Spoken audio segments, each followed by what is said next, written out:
नमस्कार साधकों।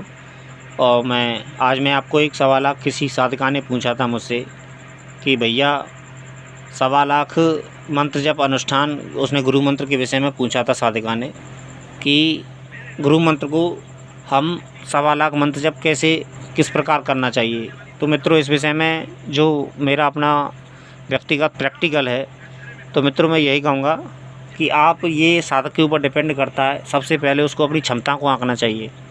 और मैं जहाँ तक समझता हूँ कि यदि कोई नया साधक हो, क्योंकि सोचने में चीज़ कुछ अलग लगती है, करने में कुछ अलग महसूस होती है, और हम उसी चीज़ को हम डेली यूज में लेते हैं तो कुछ और महसूस होता है।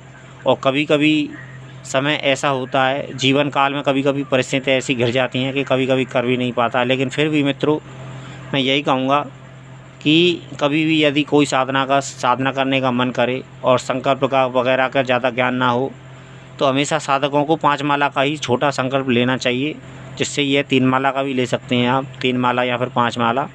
और यदि आपकी क्षमता हो तो आप ज़्यादा माला का भी ले सकते हैं। सबसे पहले अपनी क्षमता को आंकना चाहिए।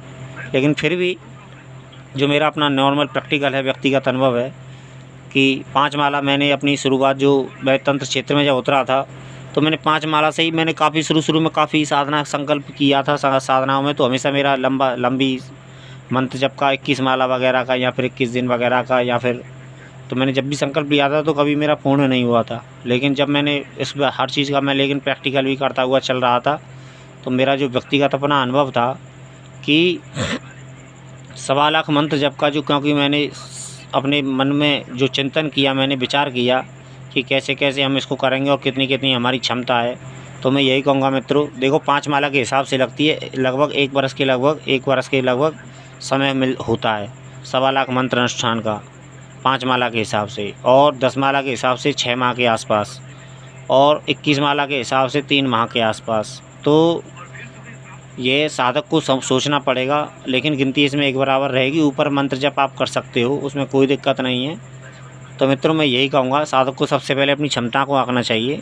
और ऐसा भी हो सकता है कि आप संकल्प 3 माला का लें, और एक संकल्प हमेशा छोटा ही लेना चाहिए। नए साधक को संकल्प हमेशा छोटा ही लेना चाहिए, कम दिनों का लेना चाहिए और कम माला का लेना चाहिए। आप उसमें इतना कर सकते हैं जिससे आपको वही ऊर्जा मिलेगी, वही फल मिलेगा आपको, कि आप ऐसा कर सकते हैं कि 5 माला का संकल्प लें, और उसमें आप 21 माला डेली कर सकते हैं। उसमें कोई ऐसी परहेज नहीं है, और फल भी वही मिलेगा आपको, क्योंकि जितना आप जाप करेंगे फल उतना ही मिलेगा।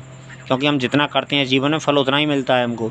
और ईश्वरी जगत में या फिर तंत्र जगत में तो ऐसा बिल्कुल नियम नहीं है कि आप करो कम और ज़्यादा करो और कम मिले कम, ऐसा होता नहीं है। ये बात अलग है कि हमने संकल्प में वो चीज़ नहीं दोहराई है, तो ये बात एक अलग होती है। लेकिन उससे कोई फ़र्क नहीं पड़ता है। यदि आपने 5 माला का संकल्प लिया है, 7 दिन का संकल्प, 5 माला के हिसाब से 7 दिन का संकल्प लिया है, तो और आप करना ज़्यादा चाहते हैं, आपकी क्षमता ज़्यादा है, तो आप उसमें ऐसा कर सकते हैं, कन्वर्ट कर सकते हैं। उसमें आप जो उसमें जोड़ सकते हैं कि 5 माला का संकल्प लिया है, आप डेली 21 माला कर सकते हैं और वही फल प्राप्त होगा। तो उसमें ऐसी कोई दिक्कत नहीं है। हम फ़र्क सिर्फ इतना है कि हम 21 माला का बोल के 20 माला भी नहीं कर सकते हैं, उसमें हमारा संकल्प खंडित होता है। और मेरा जो अपना व्यक्तिगत अनुभव है कि बड़ा संकल्प नए साधक को बड़ा संकल्प ज़्यादा दिनों का और ज़्यादा मालाओं का नहीं लेना चाहिए। छोटा संकल्प ले, जल्दबाजी नहीं करनी चाहिए किसी भी क्षेत्र में, खास करके इस तंत्र क्षेत्र में। क्या, जैसे हम किसी भी कोई व्यापार करने उतरे हैं, या फिर कोई अच्छा काम करने उतरे हैं अपने जीवन के प्रति, जिससे हमारा कुछ ज़्यादा कुछ कर गुजरने की इच्छा हो, हमारी होता है साधकों के साथ में, ज़्यादा कर गुजरने की इच्छा हो, कोई बात नहीं है, अच्छी बात है।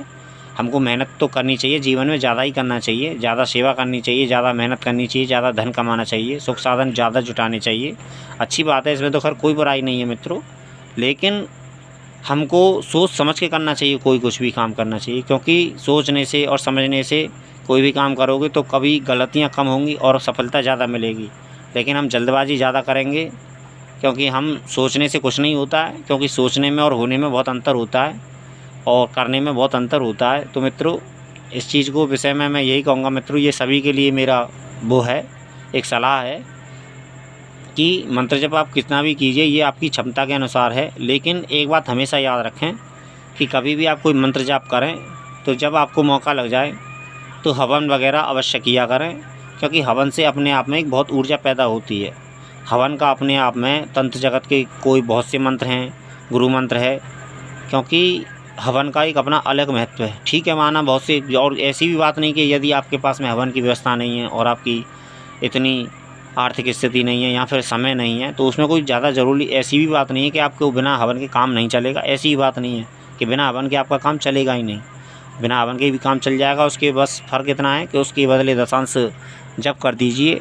लेकिन जो हमें, क्योंकि हमें हवन में पंचकर्म करने पड़ते हैं, मार्जन करना पड़ता है, तर्पण करना पड़ता है, अर्पण करना पड़ता है, तो हमें ये चीज़ें करनी पड़ती, कई चीज़ें करनी पड़ती हैं, तो वहाँ मंत्र हमारे ज़्यादा हो जाती है और उसका प्रभाव कुछ अलग होता है। क्योंकि हर चीज़ का अपना अपना एक प्रभाव होता है। क्योंकि हम, जैसे बहुत सी फसलें होती है वो सर्दियों में होती हैं, लेकिन यदि हम उसी फसल को गर्मी में करते हैं तो वो बात पैदा नहीं होती है उस फसल में जो बात सर्दी में पैदा होती है। ऐसी हर चीज़ का अपना एक महत्व है, ऋतु का अपना एक महत्व है। देखो, हर चीज़ का अपना अपना एक महत्व है। किसी भी चीज़ को हम छोटा बड़ा करके नहीं आंक सकते हैं, समझे ना। हर चीज़ का अपना अपना एक महत्व है। ठीक है, माना कि अब हमको कोई चीज़ उपलब्ध सर्दियों में नहीं होती है तो हम गर्मियों में उसका सेवन नहीं कर सकते। ठीक है, क्योंकि समय समय का अपना अपना एक प्रभाव होता है। हर व्यक्ति को एक ज़रूरत होती है, हर व्यक्ति के अपने एक हालात होते हैं, हर व्यक्ति की अपनी परिस्थितियाँ होती हैं। तो मित्रों, मैं यही कहूँगा कि हमेशा छोटा संकल्प लें बहुत सी, और हर चीज़ का अपना अपना एक महत्व है, समझना चाहिए इस चीज़ को। धन्यवाद मित्रों।